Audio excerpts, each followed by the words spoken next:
begin.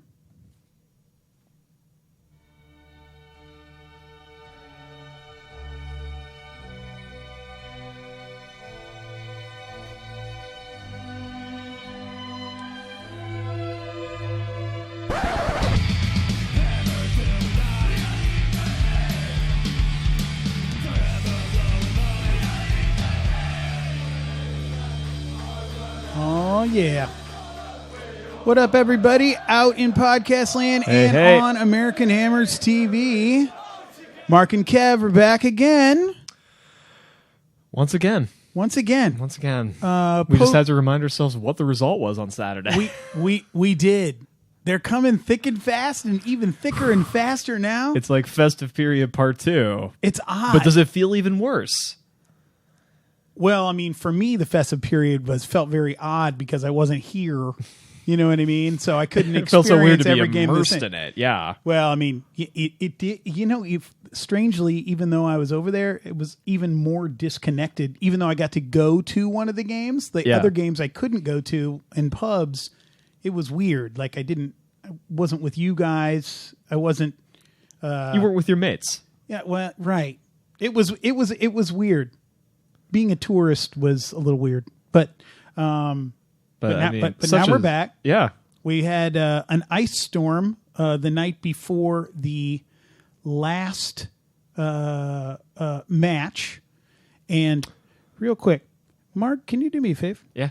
See that right there? Uh-huh. Can you reach over and plug that into the laptop so it doesn't die? It's right behind the cable. Yep.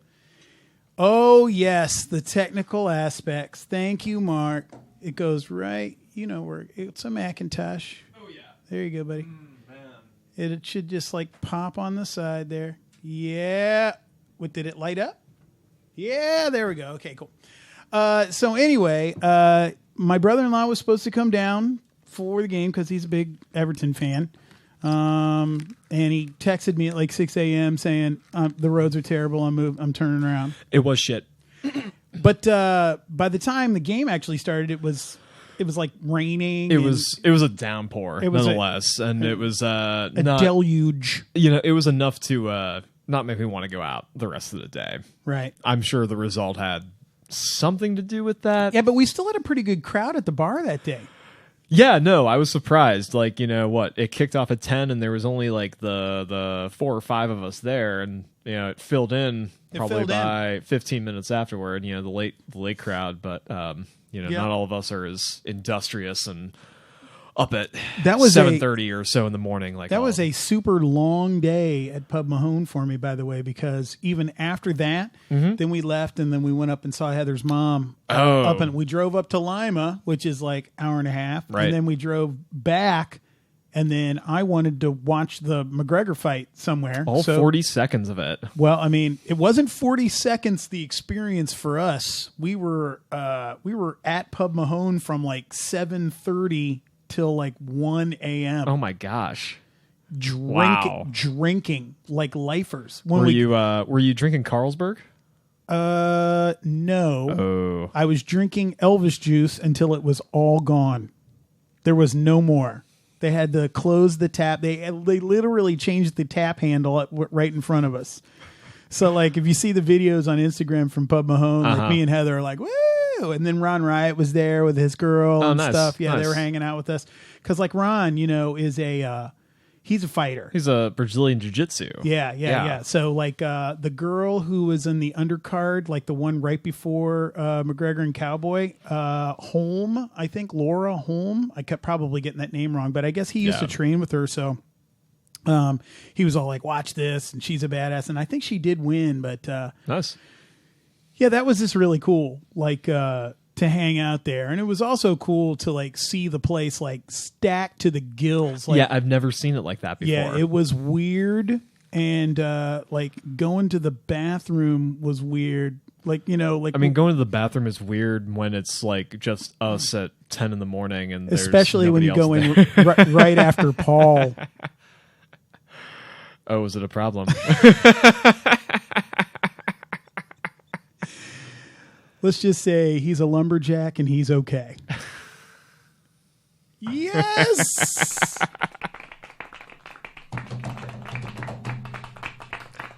next time we play Tottenham, we'll definitely have to get Paul over there because We absolutely shit on Spurs! that's right. Paul definitely would. He's a pooper. Anyway. Details. Okay. So it was a long day, and it was a long day even if you were in the UK. We started getting updates long before I got up about the protest. And unlike so many other media outlets, we're not going to ignore the protest. Not one bit. No. I guess it was weird because like as soon as I got up and I got on Instagram, I'm like, wow, there's a lot of people there. holy We wow. had like disputed crowd accounts, and like with any developing story, it's hard to get a handle on what's going on, Sure. what's happening there. I mean, we were there in the morning, and it's like, is it in the hundreds or is it in the thousands? I guess that's ultimately splitting hairs in the end, but I feel like there's a big difference between hundreds and thousands. You know what I'm saying? But say, like, what's the difference between like 800 and 1200? Right. You know, it's all semantics, I guess, in that case. But I think it's indisputable that the conversation, at least on Twitter, on Instagram, sure. you know, through the interwebs where we really connect with other fans, like, I can tell it was prevalent. I can tell you this, that the very first pictures I saw, I was like, wow, there's like 1,000 people there. Like right away, because I mean,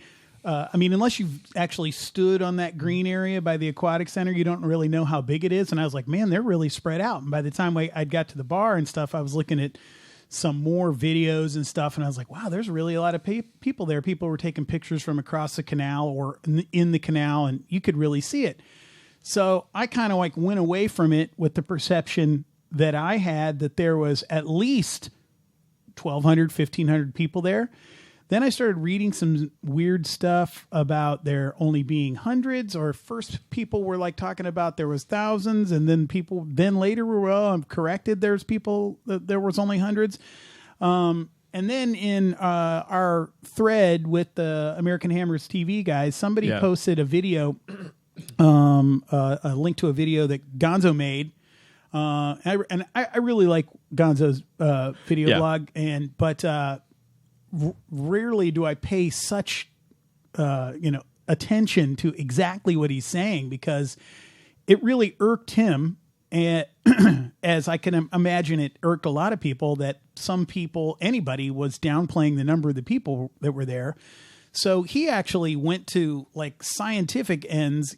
I highly recommend looking it up. If you just look up Gonzo's blog on YouTube and then look at his video from this past week, because he basically, because they went about getting all the correct permits and doing everything legally. Yeah.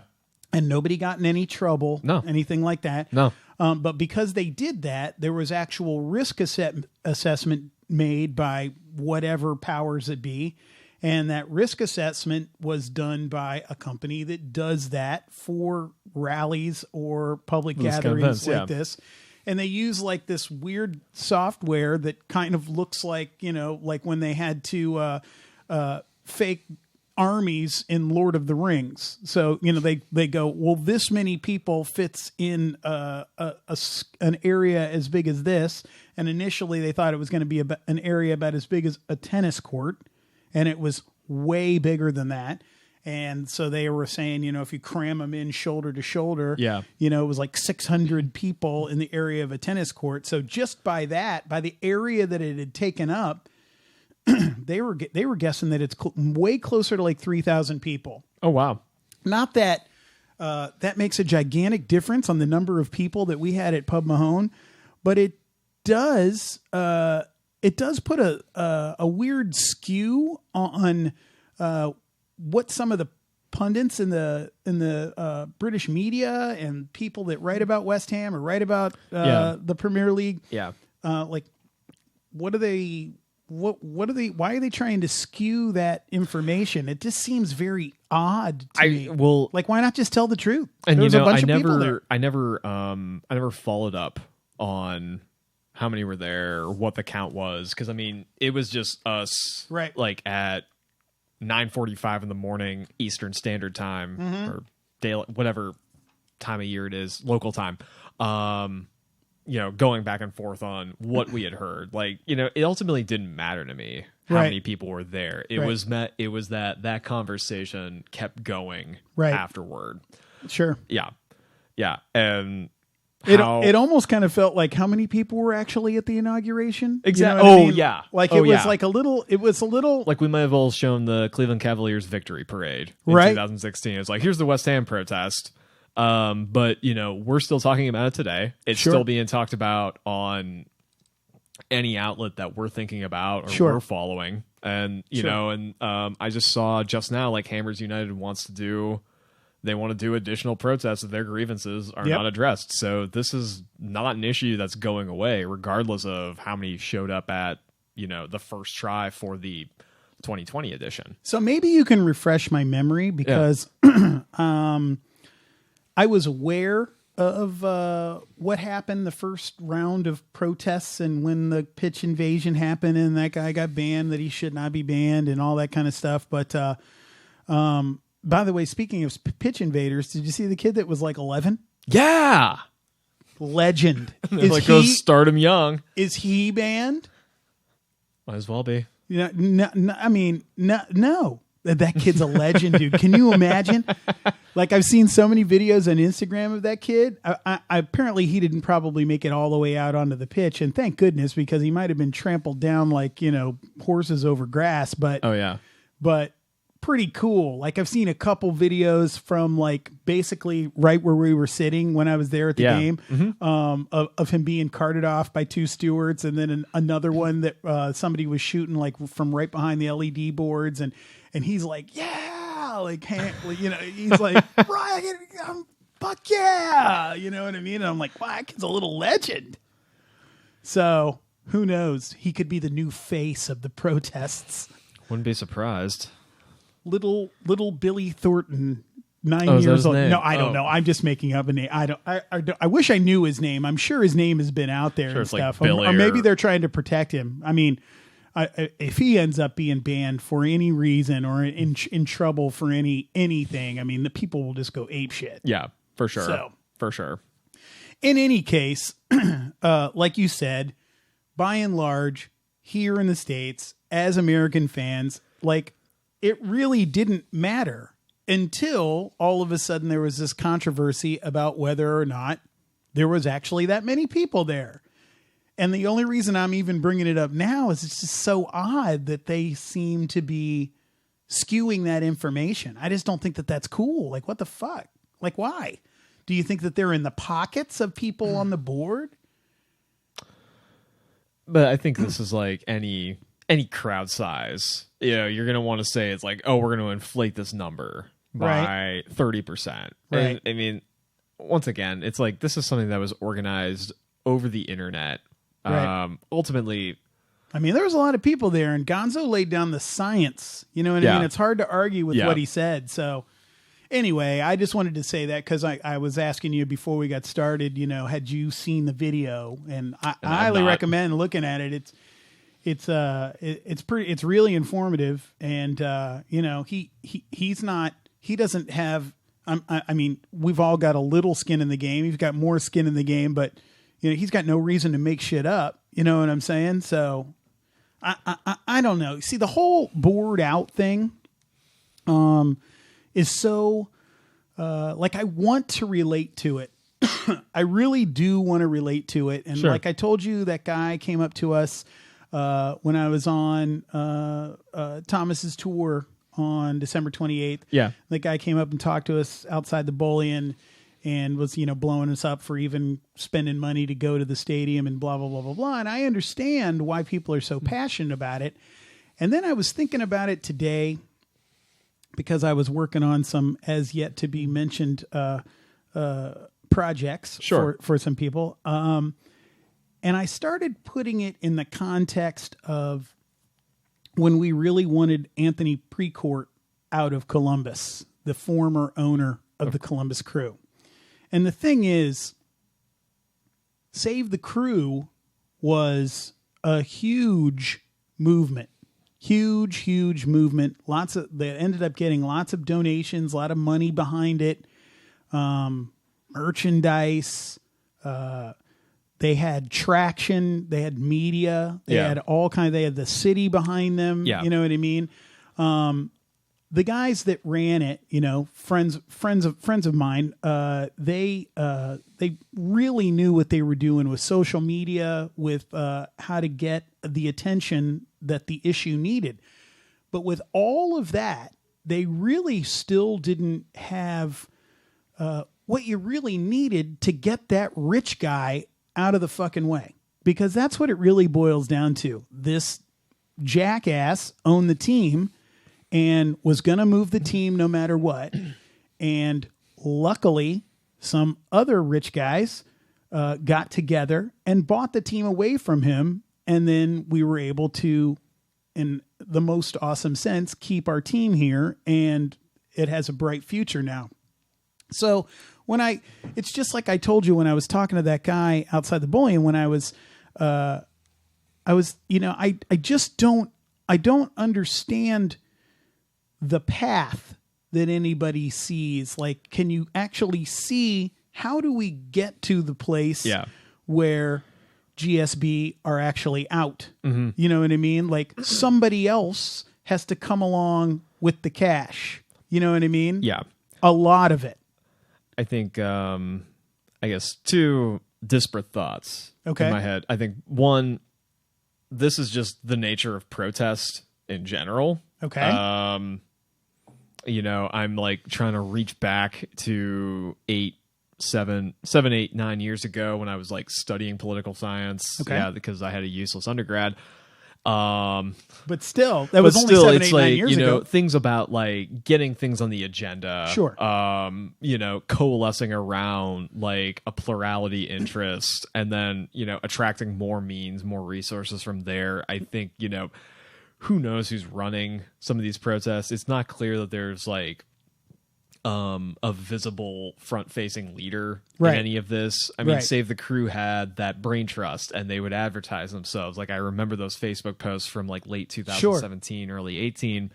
Like, you knew who was running that. I don't know who's running a West Ham protest. Right. That said, like, I think we're all relating. I mean, we kind of know the organization, but we don't really have a face. Yeah, we don't know who's the face of it. We don't know who these people are. I mean, like, we understand it, and we relate to it in our own ways. Like, I think we're all protesting in our own little ways. Mm-hmm. I mean, I'll just give you an example.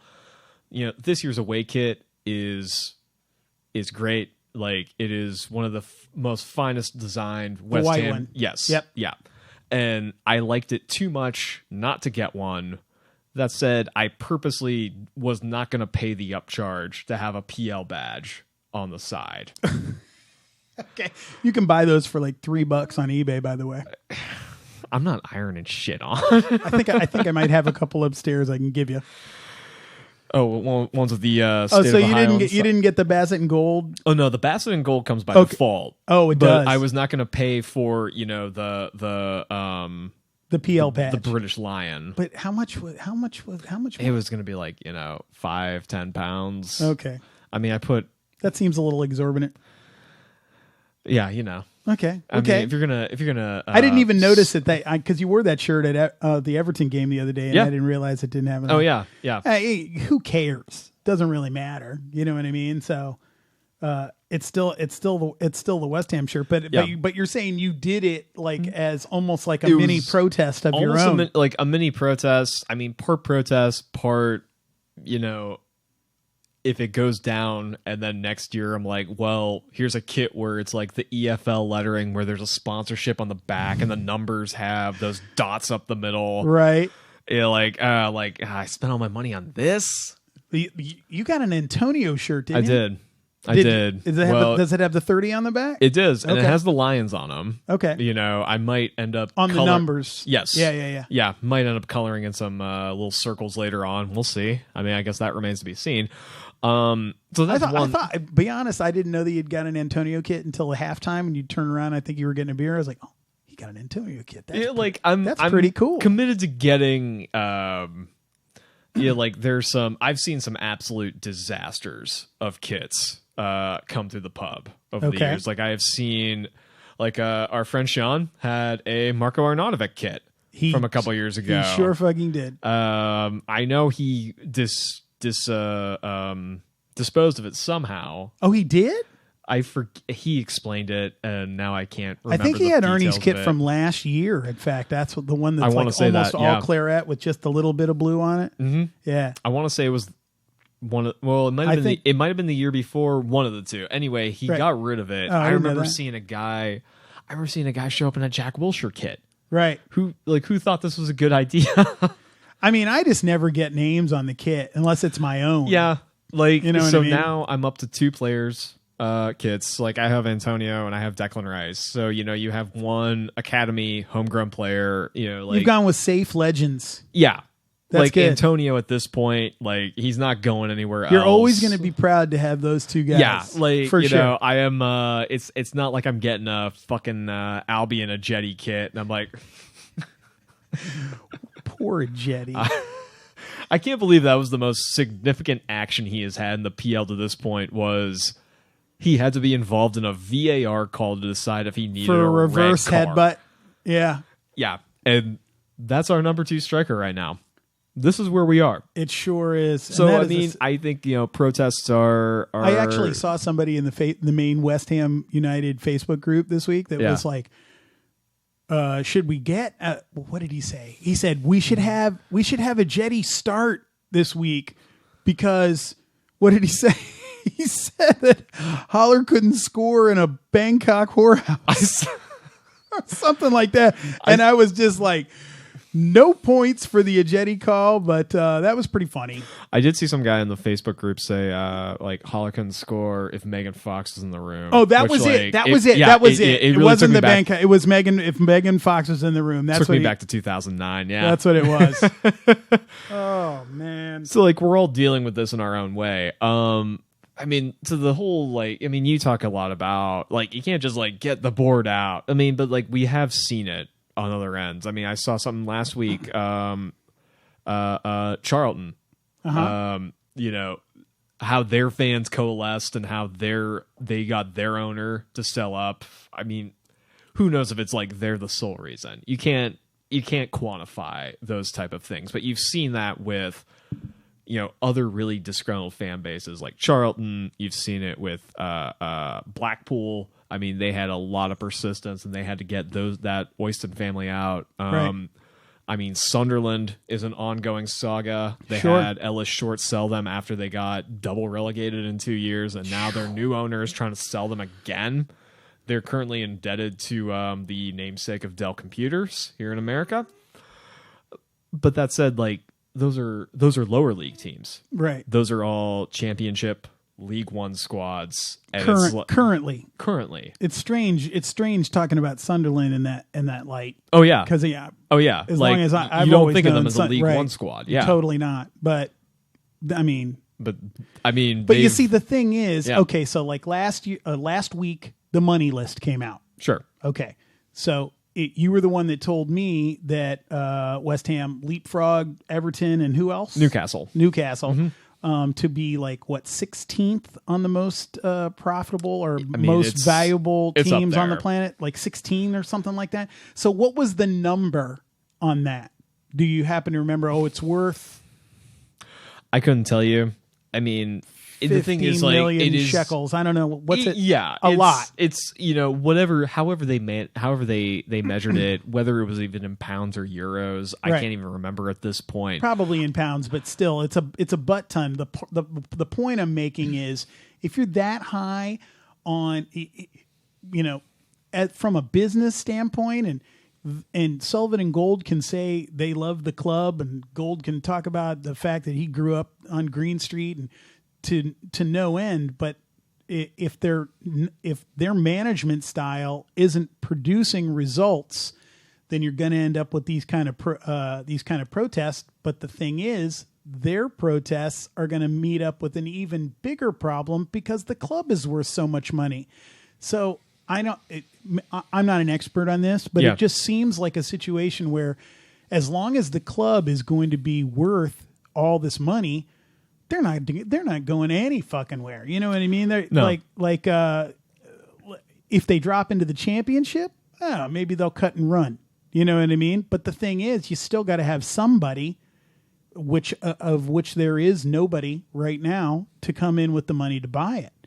Maybe because they know that the people that potentially would want to or could, or you know what I mean, some czar somewhere or some ultra rich owner of Microsoft or somebody. Yeah. Who knows?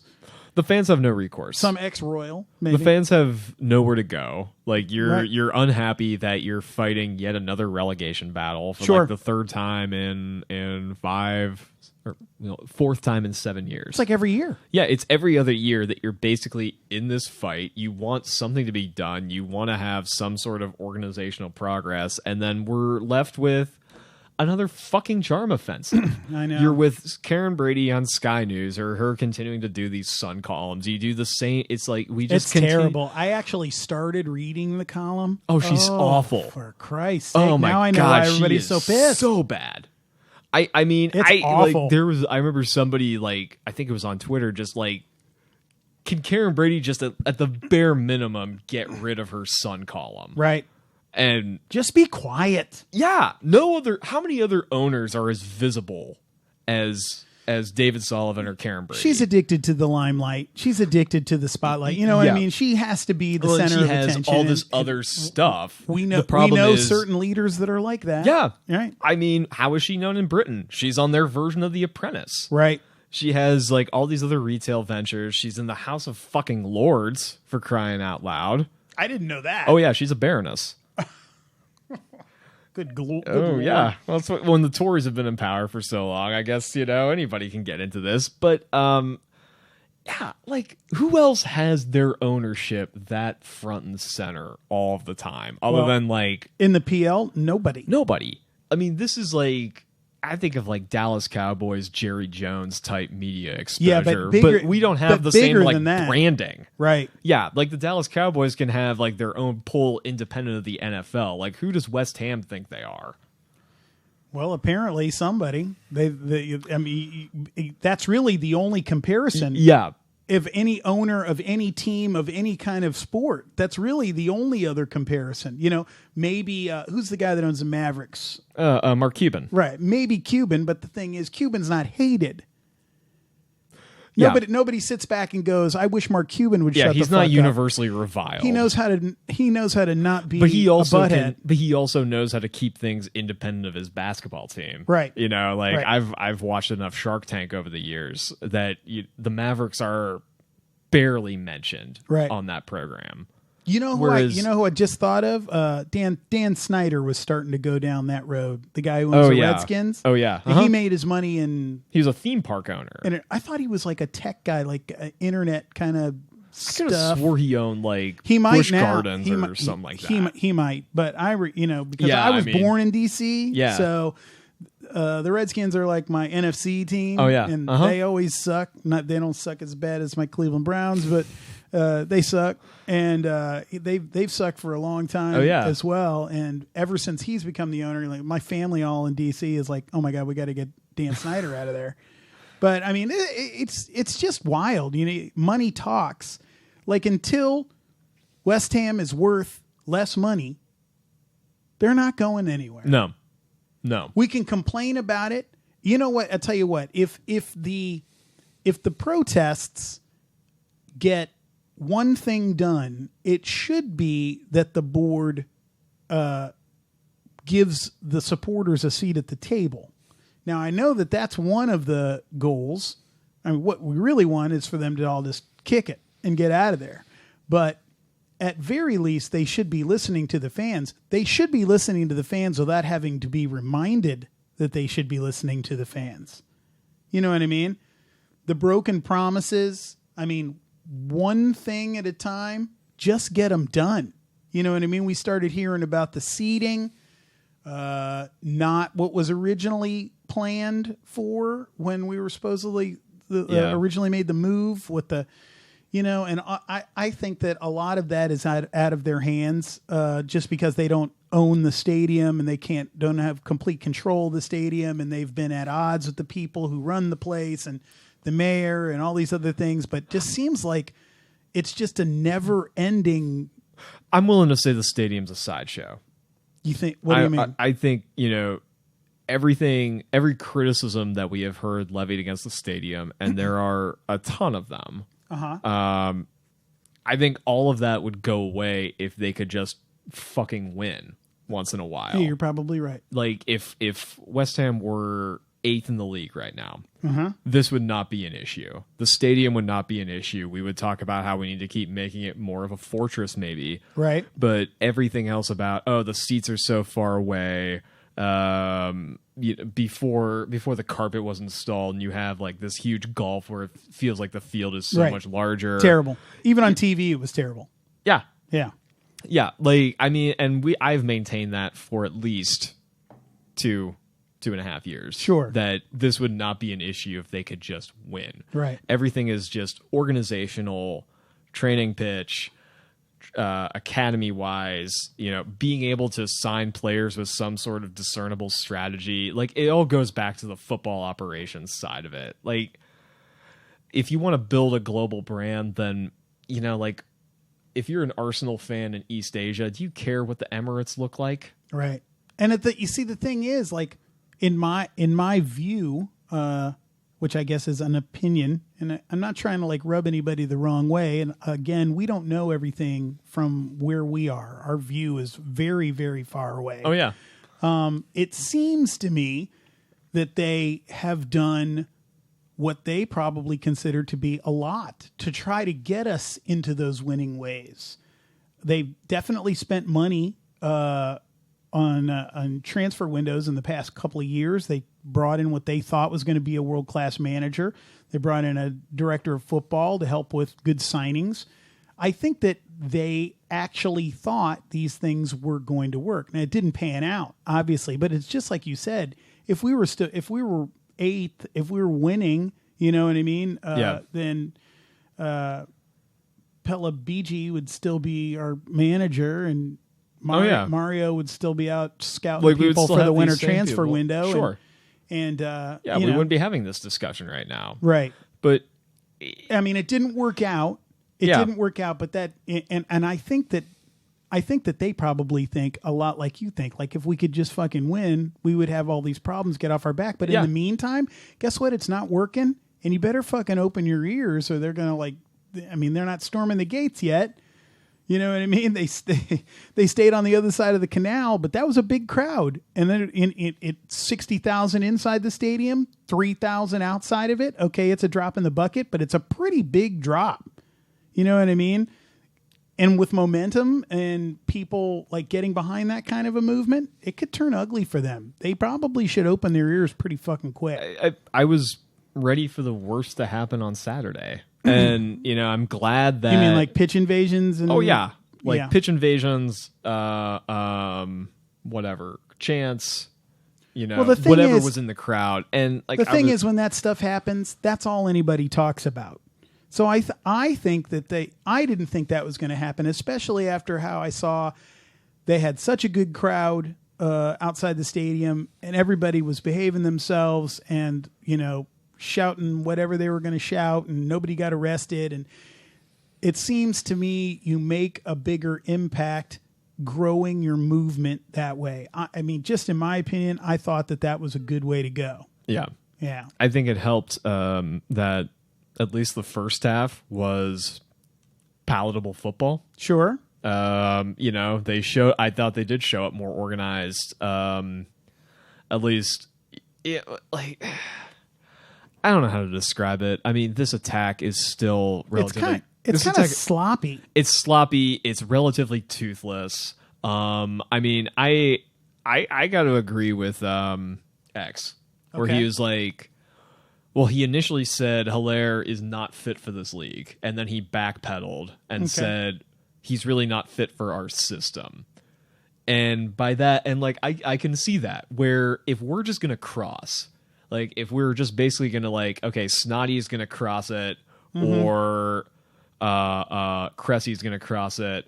Constantly to the tall guy in the middle. Yeah. And we've seen that before here. If this is all we have, right? Because, I mean, that's all I've seen the last 2-3 games. It's like, okay, we're going to cross it into the box, then Hilaire needs to be more of a bully than he is, Right. and actually fight for the fucking ball. Right. I mean, he can do some of his scissor kick attempts or some of these acrobatics all he wants. I mean, Seb's not Andy Carroll, No. Andy Carroll on a good day. No. You know what I mean? Andy Carroll will go in there and roll you down. You know what I'm saying? When if he's well, not, when if he he's wasn't not hurt. when he's not getting hurt or when he wasn't getting carted for bullshit reasons. I just think that whole tactical way is just.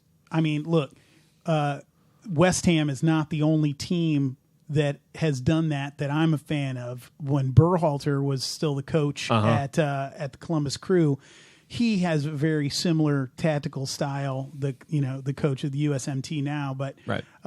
He at the time it just seemed like cross after cross, throw it into the big guy. Yeah. You know what I mean? And sometimes that shit just doesn't work. And I was just so frustrated. I was like, keep the ball on the ground, score in transition. But this is what we have right now. I mean, Lanzini starts yet again. He has shown no creativity. He has just shown absolutely no spark. Right. I mean, like, I was mad that he started against Sheffield, and I had no choice but to watch him on Saturday because there's Right. nobody on the bench.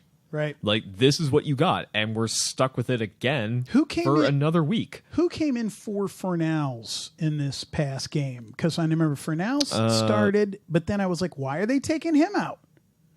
Because he is one of the best creative forces that we have on the pitch And right now. Matsuaku is coming off the bench the last 2 games. True. Um, I can't remember who came in for Fornals. Anyway, I was Yeah. super disappointed to see him go out. I mean, I agree with you 100%. They need to change something. Look, when you have one bullet in the gun of attack, all they got to do is constantly protect Seb. Yeah. And then yeah. that's all they got to do is just make sure he can't get his head on it or a foot on it or wrap somebody around something, and he's not aggressive enough to be throwing somebody in, for a loop to be able to get it in there. Like, I'm sure if he had more than one option of getting the ball forward to him, like, maybe he'd be scoring more, maybe he'd be more productive. But this is what we have right now, and he's not adapting to it. Correct. I agree. Yeah, no, it's spot. Yeah. Anyway, we've been talking for like a really long time, and I thought we had a super short list of topics here. I wanted to talk about the protest stuff and the controversies with all that stuff, but we have a gigantic 2 weeks of games. Yeah. Is it 4 games over the next 2 weeks? We got game tomorrow? I mean, including the FA Cup. We got I'm not counting out West Brom on Saturday. No way. And then we got 2 games next week. Right. So it's Liverpool next Wednesday. Is that okay? So tomorrow's Leicester, then West Brom. Yeah, tomorrow's Leicester. Then Leicester. West Brom on Saturday. Liverpool on Wednesday the 29th. And then Brighton on February 1st. Right. So, yeah, we got 4 games in just under a week and a half. And if you ask me, tomorrow is kind of a must-win. And Brighton is kind of a must-win. Brighton's absolutely a must-win. I mean, you want to see... I just hate to say anything's a must-win, but oh my God, we got to get points. points. I mean, we're at the point where, we got to hope 3 teams finish below us. Right. Like, it has come to that point yet again. Right. I think how many games are left? Like, not enough. No. Anyway, so there's injuries out the wazoo. Were we just reading that like past couple days I've been talking about the fact that Antonio will probably be in for Leicester. Now you were saying right before we got started that you read that he is not. I mean, he's in training, but he's in training. It's a really ambiguous description of what that injury is like. Right. What Not were they good. saying? Felipe is in like 4 weeks, and like we're at the point where we're like, I miss Felipe Anderson.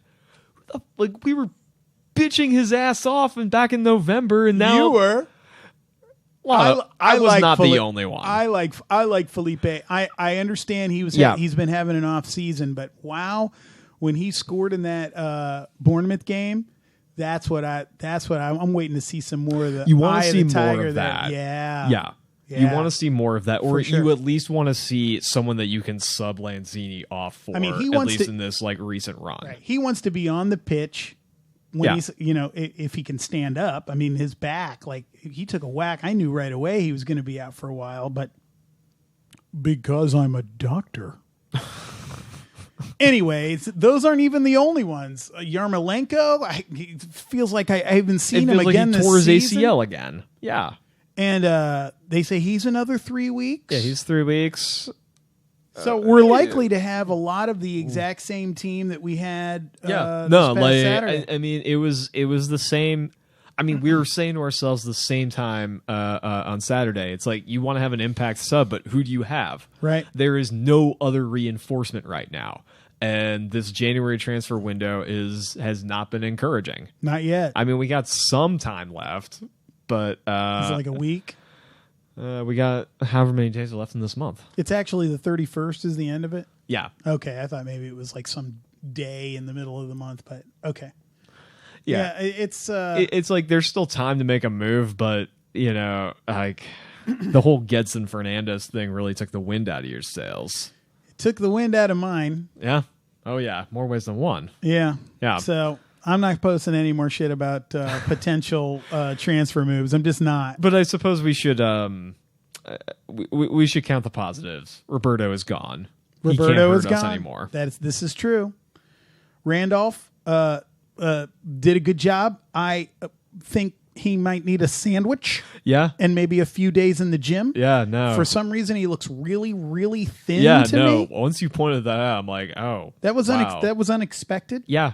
I mean, everybody's always trying to lose weight, but I don't have an image of like but what bro, he looked get like. a little thicker. You know what I'm saying? Like, I don't have an image of what he looked like the first time around, but he was bigger than that.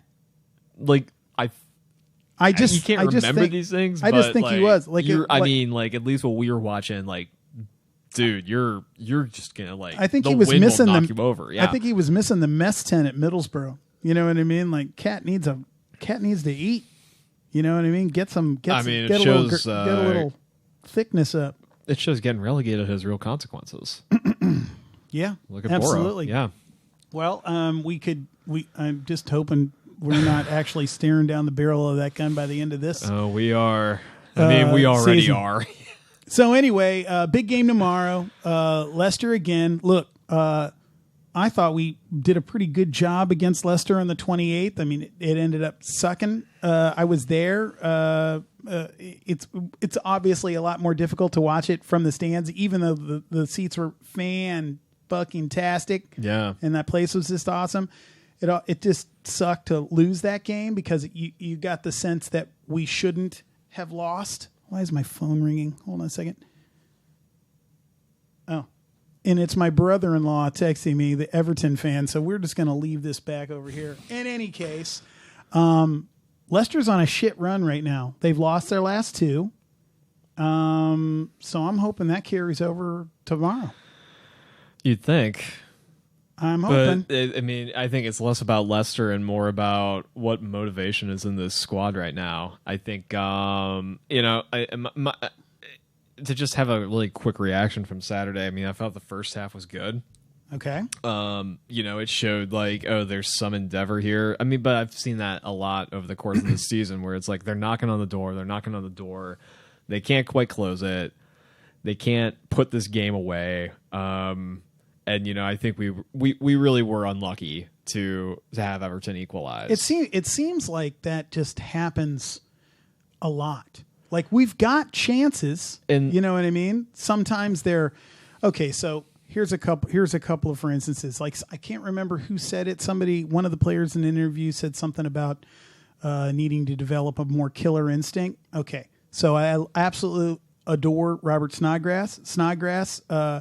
He hesitated in his potential goal. Like, I don't even know why he teed it up. Paulo Di Canio wouldn't have teed it up. He would have just whacked it in. You know what I mean? And Snodgrass has that in him. So it seems like, I don't know about a lack of motivation, but like a lack of confidence for sure. There's something that's missing. Like somebody just needs to get in there and light a fire. I thought it was telling that the second half was so much worse. There was just that drive was not there. I mean, it got to be the 70th, 75th minute. Me and our good buddy Eric, who will be a guest on here in the very near future. Right. We talked about that finally. And he and I were just like, these guys should be gassed the fuck out. They should. Trying to like take this one home, like knowing they should really be getting 3 points out of this, and they weren't showing that effort. Right. I don't know. Yeah. I don't know. It was kind of like a wet napkin out there a little bit. Especially that second half was like a yawner. And unlike the match that you saw last month for Leicester, I mean, there's no guarantee that we're just going to have like their B squad again. Right. In fact, probably not. Although I haven't really done my scouting report on I don't Leicester. know.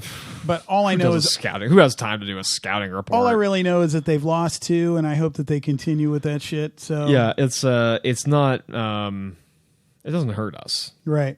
It can only help us for sure. And we're looking for anything we can get. I mean, like. Not to jump to the final segment too early, but I mean, it's top of mind now. I'm like, is a draw really the best that we can get? I sort of think so. Oh, wow. Okay. Are you going to be able to make it down tomorrow? No. Oh, you can't get out of work? I'll be working. Okay. I'll be listening. I will be sitting on my Pilates ball, listening to Talk Sport. Okay. So real quick, before we move on to the very last thing. Oh, yeah. Prediction for tomorrow. By the way, for the Everton game was the very first time that Mark and I ever had the same prediction, and the same time we were right. 1-1 draw as we both predicted. That was really weird. You know what? You got to ride the hot streak. 1-1 draw. Ooh. Okay. I'm gonna just do something different just because I'm gonna say 2-1 us, because I've got to be the eternal optimist. If I can't, then I don't know what.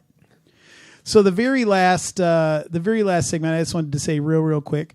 Tonight is Mark's debut on American Hammers TV with Tim.